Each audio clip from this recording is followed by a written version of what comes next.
Salut tout le monde, moi c'est Meg et bienvenue sur une nouvelle vidéo. Okay, okay. Your love is more than okay. Okay, okay. Your love is more than okay.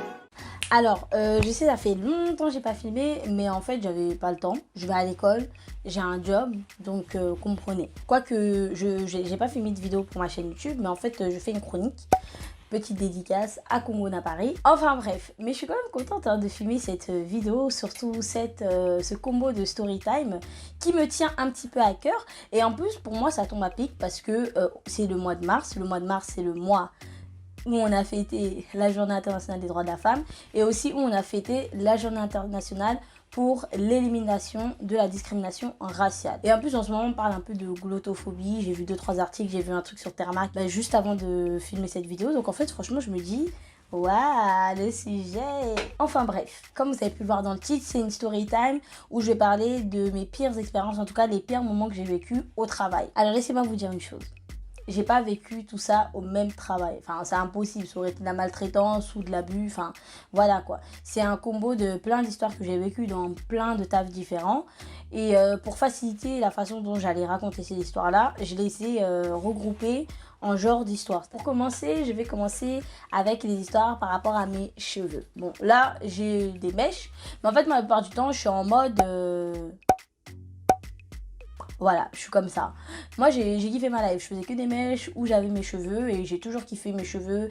J'ai toujours aimé prendre soin de mes cheveux et tout, etc. Donc, ça m'a jamais dérangé. Sauf qu'en entrant dans le monde du travail, je me suis rendu compte que ma chevelure dérangeait certaines personnes. Et ça, j'étais pas au courant de ça. On m'a jamais parlé de ça. Donc, voilà. La première expérience que j'ai vécue, c'est le tout premier entretien que j'ai eu de ma vie. J'avais 18 ans.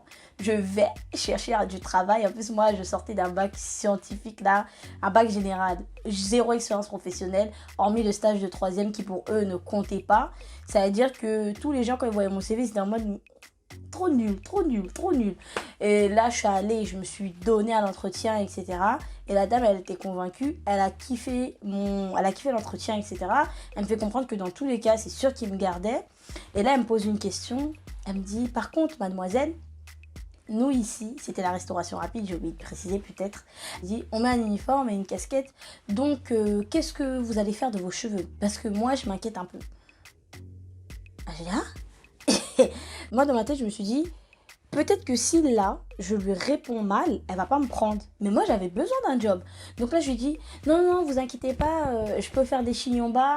Comme ça va être simple pour enfiler la casquette. Ou tout simplement, je ferai des mèches, mais vous inquiétez pas pour mes cheveux. Elle me dit, ah d'accord, c'est parfait. Pour moi, elle, c'était pas la pire. Hein. Elle m'a juste fait comprendre son inquiétude, je ne sais pas pourquoi. Mais elle, pour moi, c'était pas la pire. La pire des personnes que j'ai rencontrées, c'était une dame en intérim. Alors, je vous explique. Un an après avoir fait mon temps en fast-food, je me dis j'ai envie de changer de direction professionnelle, passer à quelque chose d'autre. Je ne travaille plus en fast-food dorénavant. Je veux un meilleur travail. Donc là, meilleur travail, j'augmente le standard, on m'a dit l'intérim et tout, etc. Je rentre en intérim, hôtesse d'accueil. Moi, je suis trop contente parce qu'en fait, l'intérim, tu fais ta mission, après, tu as tous les droits, etc. Enfin, tu es bien payé, quoi, en intérim. Et moi, je suis étudiante, donc je suis trop contente de lui dire, je suis en intérim et tout. Ça se passe bien, je passe la phase de recrutement, 1 mission, 2 missions, 3 missions, 4 missions. Je suis là en mode, wow, et je suis grave contente et tout, parce que quand je vois les chèques là qu'on me donne, je suis grave contente. Et un jour, plus d'appel. Genre là, je redescends, je dis, qu'est-ce qui s'est passé? Sérieusement, je comprenais pas, mais en fait, il m'avait juste ghosté. Je sais pas si vous êtes fait déjà ghoster. Vous savez, tu parles à une personne, ça se passe bien, demain, elle t'envoie plus de message. Après, demain, 3 jours, 4 jours, 5 jours, 6 jours, tu comprends pas qu'est-ce que tu as fait. Enfin bref. Et là, je la harcèle, hein. Je la harcèle parce qu'aussi, sans parler du fait qu'elle m'avait ghosté, il y avait un chèque de ma dernière mission qui m'avait pas payé. Donc la dame, je la harcèle, et là, un jour, elle répond. Donc, elle répond, je lui dis bonjour et tout, elle dit oh Meg, oui comment ça va et tout, j'ai dit ça va bien et tout, ça fait longtemps que je vous ai appelé et tout. D'abord je parle quand même de mon chèque parce que je me dis ok vous voulez plus me donner une mission, d'accord, hein, mais mon chèque tu vois. Et Elle me dit non, il y a eu un retard de paiement et tout. En ce moment, j'étais débordée. Effectivement, j'ai vu vos appels, j'ai pas pu vous répondre et tout et tout. J'ai dit ah d'accord, etc. J'ai dit par contre, je reçois plus les messages. C'est un peu bizarre. Je sais pas pourquoi je reçois plus les messages. Et votre collègue, après, j'ai oublié de vous dire, mais en fait, il y avait sa collègue avant que même la dame me ghost, parce qu'elles étaient deux au niveau des recrutements et tout. Avant que, on va dire, la chef me ghost, il y avait sa collègue qui m'avait dit qu'ils allaient me prendre pour un gros forum parce que déjà je me débrouillais bien en anglais, etc. Donc pour eux c'était très bien, c'était parfait, surtout qu'il y a toujours eu des bons retours quoi avec moi, donc moi j'étais contente aussi par rapport à ça. Et là elle me dit ah oui effectivement, etc. Effectivement c'est dans quelques jours, patati patata, mais elle me fait comprendre que meuf toi t'es pas dans le planning. Moi maintenant j'essaie de comprendre, je dis ben je comprends pas, elle me dit non, elle commence à parler et elle me dit là on veut vraiment favoriser les anciennes et surtout les personnes au niveau du soin qui sont impeccables. Et moi je dis du soin, tu vois, moi en fait j'ai fait ok d'accord les anciennes, mais comment ça les soins qui sont impeccables? Moi personnellement aussi je me dis je me lave tous les jours hein. Mes habits étaient toujours propres, en plus moi je suis très maniaque dans les bords, donc vraiment au niveau de la présentation je considère qu'il n'y a jamais rien à dire. Donc je comprends pas madame. Pareil, elle dit bon, vous savez, Meg, avec vous, le problème c'est qu'on s'est rendu compte que le rendu de vos chignons n'est pas vraiment comme nous on le veut. Après, je dis hein. Après, je dis comment ça? Elle me dit oui, vous savez, Meg, après, c'est pas de votre faute. Hein. Malheureusement, quand on a une chevelure comme la vôtre, c'est très compliqué de dompter ses cheveux. Donc, voilà pourquoi, pour cet événement-là, on n'a pas préféré vous contacter. Mais ne vous inquiétez pas, pour les autres événements, on vous contactera, etc. Dans ma tête, je me disais quoi?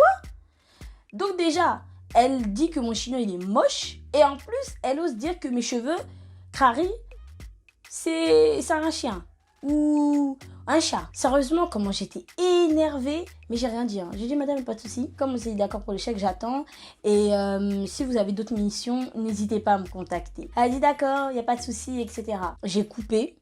Une semaine après j'ai reçu mon chèque et j'ai effacé leur numéro. Elle m'a appelé, hein, elle m'a envoyé des messages, j'ai dit plus jamais je vais aller là-bas. Parce que qu'est-ce qui te permet d'avoir du manque de respect vis-à-vis de ma chevelure?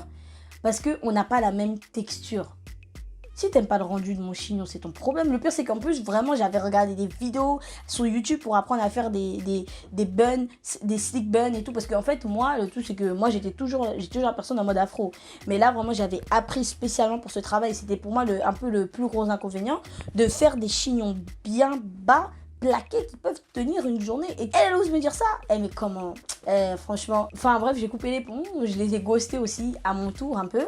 Et pour moi, cette dame, c'était vraiment la pire en termes de... je dirais pas si c'est raciste ou pas, franchement je sais même pas, parce que moi je sais pas trop positionner les choses comme ça, mais j'avoue là je sais pas, mais en tout cas c'était très discriminatoire parce que clairement je me suis fait ghoster à cause de mes cheveux. Maintenant, je vais parler des stories que j'ai vécues vis-à-vis de mon genre et de mon physique. Alors quand je parle du physique, je parle de l'entièreté, c'est-à-dire ma taille, ma couleur de peau, etc. Et mon genre, juste le fait que je sois une femme. Alors, laissez-moi commencer par mon physique. Alors, moi, si je peux me décrire physiquement, je suis une femme qui fait moins de 1m60, mais genre de vite fait, c'est-à-dire qu'il y a 1m60, moi je suis juste là. Je sais que j'ai des potes qui vont dire non, tu forces, etc. Je suis juste là. Donc, moi, je fais moins de 1m60. Et le délire, c'est que moi, personnellement, ça m'a jamais dérangé. C'est-à-dire que depuis que je suis en primaire, je suis la plus petite. Au collège, au lycée, j'ai toujours été la plus petite. Mais j'avoue que j'ai vécu une expérience assez gênante. Parce que le contexte, il était archi gênant. En soi, tu me dis, je suis petite, tu veux te moquer un petit peu de ma taille, ça ne me dérange pas. Mais le contexte, là, il était compliqué. C'était en fast-food, encore une fois. En fast-food, en fait, il y a plusieurs tâches. Quand tu es en fast-food, si tu n'es pas manager, etc. et tout, tu es un employé polyvalent. Là, heure creuse, il est 15h, 16h, je crois. Le manager, il sort et dit oui, que quelqu'un, ferme sa caisse et aille ranger ses trucs à la réserve. Il regarde, il fait, bah vas-y mec, vas-y. Comme toi, t'as personne, parce qu'il y avait 2-3 clients, il n'y avait pas beaucoup de clients, il a dit, vas-y mec, vas-y. Je dis, ok, d'accord. Donc moi, je prends le chariot, je mets les trucs, c'était quelques cartons qui avaient été sortis le matin, mais en plus, ça ne servait à rien. Je rentre le chariot dans l'ascenseur pour en gros descendre avec au sous-sol et aller à la réserve. Et là on entend un gros bruit boum et tout. Et en fait, tout le monde est choqué par le bruit. Ça, c'est un bruit de porte, une personne en direct. Franchement, t'as l'impression qu'il y a une bagarre, tu vois. Et donc, ça veut dire que tout le monde reste un peu choqué et tout. Et on voit que c'est le manager, en fait, qui fait ce bruit-là. En sortant en bombe de son bureau, il vient et tout. Et il crie, mec. Il a fait tellement de bruit. Il crie mon nom comme ça avec insistance, en tout cas avec vivacité. Mes collègues, le peu de clients qui étaient là, tout le monde le regarde en mode, oui, c'est vrai que t'appelles mec, mais là, c'est limite, t'appelles tout le monde. Tout le monde le regarde. Et après, je dis, oui. Il dit, mais je suis trop bête. Je t'ai envoyé à la réserve alors que t'es toute petite. Tu vas même pas atteindre les étagères. Vas-y, viens. Moi, je reste comme ça. Mes collègues qui sont comme ça. Et là, il y a un collègue qui craque, en fait, il commence à rigoler. Mais genre, gros fou rire.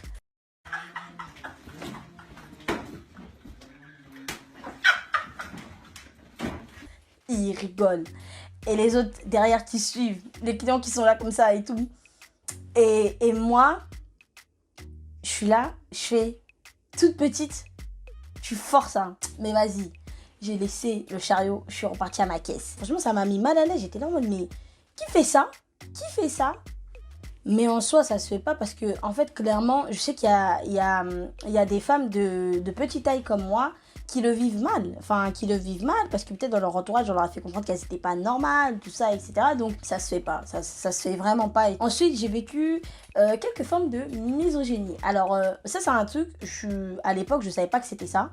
Parce que moi, je sais pas, hein, mes années lycée, mes années collège, on nous a pas trop parlé de ça. En tout cas, moi, je connaissais pas vraiment le terme de la misogynie en soi. Et le pire en plus, c'est que cette forme de misogynie, je l'ai vécue pour la première fois, c'était avec une femme. Alors, le truc, c'est quoi? C'est que j'avais postulé pour être serveuse, etc., un job étudiant et tout. Je vais et tout. Et en fait, moi, j'avais fait de la restauration rapide. Mais serveuse et restauration rapide, c'est deux choses différentes. C'est-à-dire que, limite, je vous dirais, hormis la plonge, et même la plonge, parce que en restauration rapide, c'est du plastique, et là-bas, c'est pas du plastique, c'est pas pareil, en fait. Genre, c'est vraiment pas pareil. Et en fait, moi, j'arrive, la dame, elle me fait comprendre, voilà, serveuse, faut servir, et tout, et tout. Moi, je tiens à préciser qu'en grandissant, on m'appelait Mabokoeto Boka. Je vais vous traduire, ça veut dire les mains trouées en lingala. Donc moi, quand j'ai grandi, j'étais la fille très maladroite. Je vais faire serveuse avec mon côté assez maladroit. Premier plateau, ça va, voilà. Et là, elle me dit, oui, il faut prendre 2 plateaux. Elle me donne 2 plateaux, elle me dit, il faut tenir comme ci, comme ça. Je vais et tout. Bah, c'est sûr que le plateau, il se renverse. Moi, j'ai fait tomber des choses. Et là, premier plateau, j'ai fait 2 tours et tout. Elle me dit, ah non, mec, reviens. Parce qu'en fait, elles étaient 2. Une qui était là en mode, oh non, en gros. Et l'autre, déjà, m'a donné 2 plateaux, elle m'a pas expliqué. La deuxième, quand elle a vu que j'avais fait tomber, elle m'a dit, il faut tenir comme ça et bloquer au niveau des biceps, je sais pas. C'est des entraînements de sport et tout. Donc je vais et tout. Ça tombe quand même, j'ai dit hey. Et elle me dit non mec, reviens ici, on n'a pas le temps et tout. Allez, passe en caisse. Moi je passe en caisse aussi. Passer en caisse c'est facile, mais dans toutes les entreprises qui ont des caisses, les caisses ne sont pas les mêmes. Donc quand je passe en caisse, c'était compliqué pour encaisser parce que moi je m'y connaissais pas trop, etc. Et là elle me dit allez, non mec c'est bon, bon bref, laisse-moi je vais m'en occuper. Elle dit toi tu vas faire le truc de serveuse et toi mec vas-y va en plonge. Donc déjà je suis passée de serveuse à la caisse, à la plonge, pour vous expliquer déjà la difficulté du travail. Elle m'envoie à la plonge et tout. Moi j'arrive en plonge, je voyais un tout petit lave-vaisselle, on peut rien faire avec. J'ai réfléchi de façon assez méthodique, je me suis dit, je mets des gros et des couverts dans la vaisselle, les autres que je peux laver facilement et tout, je les lave parce que les vieux aussi n'étaient pas si grands et tout. Donc je fais la plonge, patati patata, etc. Et là, il y a même un monsieur qui lui travaille en cuisine, il vient, il me dit, oh, vous avez fait tout ça et tout. Un papa un peu comme ça, et je lui dis oui. Il a dit, c'est bien, hein, parce que ici, les gens et tout, ils sont toujours lents, vous avez fait beaucoup de choses et tout. Il a dit, c'est bien, continuez. Après, il a dit, pour les plateaux, vous inquiétez pas, elle, cette couverture, bon, elle est un peu compliquée et tout, mais c'est les premiers jours, vous inquiétez pas. Un monsieur comme ça, super adorable. Donc, il m'a donné un peu le courage, je me dis, voilà. Je me dis, bon, voilà, et tout, ça arrive. Au moins, les gens, ils se sont pas dit, mais elle est incompétente. Parce que, sérieusement, elle m'avait fait comprendre que j'étais incompétente. Elle arrive et fait, tout est lavé. J'ai dit, oui, tout est lavé. Moi, comme je savais pas où il fallait ranger, j'avais tout mis d'un côté et tout. J'ai dit, oui, tout est lavé, essuyé et tout. Elle fait, ah, c'est bien, hein, vous êtes au moins bonne à quelque chose. Elle fait, de toute façon, on sait que les femmes, elles sont bonnes, elles sont très bonnes en cuisine. Après, il y a d'autres exceptions. Mais bon, vous, en tout cas, vous êtes très bonne à ça. Et en plus, les femmes de votre genre, encore mieux que nous. It was at this moment that he knew. J'ai dit, hein? Donc déjà, elle me fait comprendre que la place de la femme, c'est la cuisine. Et en plus, elle ajoute les femmes de mon genre. Comme ça, les femmes de mon genre. Parce que clairement, si tu t'arrêtes aux femmes, je vais dire, bon, cette dame, elle est assez... voilà. Mais quand tu rajoutes les femmes de mon genre, ça veut dire quoi? Que nous, les noirs, on fait mieux la vaisselle que les autres? Non, mais parce que parlons français, j'étais là, mais n'importe quoi. Sérieusement. Après ça, parce que c'était ma période d'essai, c'était une semaine, etc. Après ça, j'ai pris mes kicks et mes claques, je ne suis jamais revenue. Malgré que sa collègue a été super adorable et tout, je me suis dit, jamais de ma vie, je reviens. Je me souviens, je suis sortie, j'avais appelé ma cousine, on avait tellement rigolé parce que j'avais fait n'importe quoi. Mais n'importe quoi, je me suis dit, j'ai plus jamais de ma vie serveuse là, j'ai plus jamais de ma vie, c'est pas pour moi. Après, la deuxième expérience que j'ai eue, c'était avec aussi en restauration rapide. Et le manager, sérieusement, il était trop bizarre. Enfin, pas trop bizarre, mais il était gentil, mais à la fois, il était gênant. Parce que il était tout le temps là, allez les filles, souriez. Une femme, ça doit sourire. Hein. Une femme qui sourit pas, c'est pas une femme. Hein. J'étais là en mode, mais oh, ça va pas ou quoi? Et après, quand moi j'avais commencé et tout, quand je faisais les repas, comme je dis, c'est un peu du travail à la chaîne, il fallait mettre les ingrédients et tout. Il était là en mode, mais allez mec, plus vite et tout. Normalement, tu dois tout connaître. J'étais là, mais comment ça, je dois tout connaître? Il a dit, mais t'es une femme, mais en gros, tu t'y connais bien en cuisine et tout. J'étais là en mode, mais ça va pas? Genre, en fait, il faisait des remarques super mal placées. Et après, il y a eu le gros cliché, je suis noire, est-ce que j'ai le droit de travailler en France?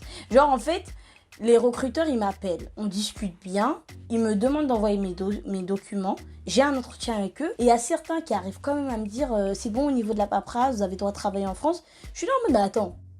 Et en plus, moi, la première fois qu'on m'a demandé ça, j'ai dit comment ça, j'ai le droit de travailler en France? Il dit ben vous êtes française, c'est ça? Après, j'ai dit oui, je suis française, enfin, je vous envoie ma carte d'identité. Et après, là, je fais le lien, en fait. Je sais pas s'ils regardent pas les papiers avant ou si c'est des pièges. Ils disent, on va la piéger pour voir si elle travaille avec les papiers de quelqu'un. C'est galère, hein. Franchement, c'est galère. C'est limite, t'as envie d'aller aux entretiens des fois avec ton acte de naissance. Enfin, bref. Et la dernière story, parce que oui, on arrive quand même à la fin, c'est la story par rapport à ma façon de parler. Alors, tout à l'heure, je vous parlais de la glottophobie et je ne sais pas si cette histoire-là, c'est de la glottophobie ou pas. Alors, laissez-moi vous raconter l'histoire. Il faut savoir que moi, en fait, à l'époque, je travaillais beaucoup pendant les périodes estivales. Ça veut dire avril-mai, je recevais plein d'appels de recruteurs parce que moi, je postulais pour les jobs d'été de 4 à 5 mois et tout. En gros, la dame, elle m'appelle. Elle me dit, oui, allô, bonjour, est-ce que c'est bien Mégane est-ce que c'est bien Mégane? Vous habitez bien, etc. et tout. En gros, elle décrit un peu mon CV. Moi, la dame, en fait, elle m'appelait Mégane. Déjà, je m'appelle pas Mégane, je m'appelle bien Meg. C'est mon prénom, c'est pas un acronyme, je m'appelle bien Meg. Mais comme, en fait, elle avait un peu décrit ma vie en mode, elle avait dit où j'habitais, quel âge j'avais, je me suis dit, allez. Et puis, comme c'était le matin, j'ai laissé, je me suis dit, quand j'irai à l'entretien, je lui dirai que je m'appelle pas Mégane. C'est pas la première à m'appeler comme ça, c'est pas un souci. On continue à discuter, elle me pose 2-3 questions, elle me fait comprendre qu'elle est très intéressée par mon CV, qu'elle aimerait me voir pour un entretien, selon elle, je suis un bon profil, etc. Elle me donne rendez-vous 2 jours après. Moi, je me prépare et tout, je vais à l'entretien, je me dis, allez là, je vais tout cartonne, allez, c'est bon, c'est fait. J'arrive dedans, à l'accueil, J'attends et après là on me dit oui rentrez dans telle salle etc. La dame et tout elle va vous recevoir. J'ai dit ok d'accord. Et comme moi je l'ai dit moi en fait la plupart du temps j'ai mes vrais cheveux. En plus là c'était le soleil qui commence à sortir. Moi quand il y a le soleil mes cheveux aussi sont dehors quoi. Donc et là la dame elle arrive par derrière en fait. Là j'entends un ah. Et donc moi en fait quand elle fait ça je comprends donc je me retourne un peu et tout je dis bonjour. Et là elle reste un peu étonnée en mode bonjour. Et là, franchement, j'ai compris. Mais je me suis dit, attends, mec, toi, peut-être tu vois le mal partout. Donc elle dit, c'est vous, Mégane? Je vous imaginais pas comme ça. Mais allons-y. Et là, je comprends doublement. J'ai dit, hey, déjà, je m'appelle pas Mégane. Et en plus, elle pense que je suis blanche. Quelle idée! Franchement, j'en rigole, hein, mais sur le coup, j'étais tellement gênée. Et elle s'assoit... elle reprend un peu son professionnalisme et j'avoue ça m'avait un peu laissé sur la sellette donc dès qu'elle dit alors Mégane et là elle commence à lire mon nom de famille on dirait balbutine. Après je lui dis je lui dis mon nom de famille, je lui dis par contre je m'appelle pas Mégane, je m'appelle Meg. Elle dit ah c'est pas Mégane, je lui dis non je m'appelle Meg et elle me dit ah oui effectivement on fait le truc etc. D'après elle mon profil l'intéresse énormément, madame veut me garder. Elle me dit voilà et tout. J'ai dit ok d'accord. Je finis l'entretien, je sors. Un jour après j'appelle, je dis non au final les horaires me conviennent pas, le travail me convient pas, basta. J'avoue ça, c'était le truc le plus gênant. Et en fait la dame, je sais pas si elle avait bien lu mon CV ou pas. En fait pour moi c'est une histoire, c'est impossible que ça arrive. Parce que comment tu pouvais rater mon nom de famille quand tu m'as appelé? Et en plus de ça, comment tu peux attribuer un timbre de voix, une façon de parler à une couleur de peau? Moi, personnellement, si j'avais un accent plus congolais que parisien, j'aurais pas eu honte. Enfin, genre, c'est un truc qui, pour moi, n'a pas de sens. Mais la dame, elle me l'a faite. Elle me l'a faite. Donc, j'étais très étonnée. Ça, j'avoue, je me suis dit, on aura tout vu dans ce monde. Donc voilà, on arrive à la fin de mes story time. Mais en tout cas, le travail, c'est quand même bien parce qu'au travail, on rencontre des gens. Moi, je me suis fait des amis au travail. Il y a plein de côtés positifs. Tu as des avantages. En plus, tu as un salaire, surtout quand tu es étudiant. Donc le travail, c'est pas plus mal. Mais si vous aussi, vous avez vécu des histoires un peu bizarres, un peu glauques ou tout ce que vous voulez, n'hésitez pas à les mettre en commentaire. Moi, je suis là pour découvrir vos histoires parce que je pense pas que je suis la seule à avoir vécu ça, etc. Donc voilà, on partage. Et voilà. N'hésitez pas à laisser un pouce bleu si vous avez aimé ma story time, à vous abonner à ma chaîne et on se voit la prochaine fois. Ouais.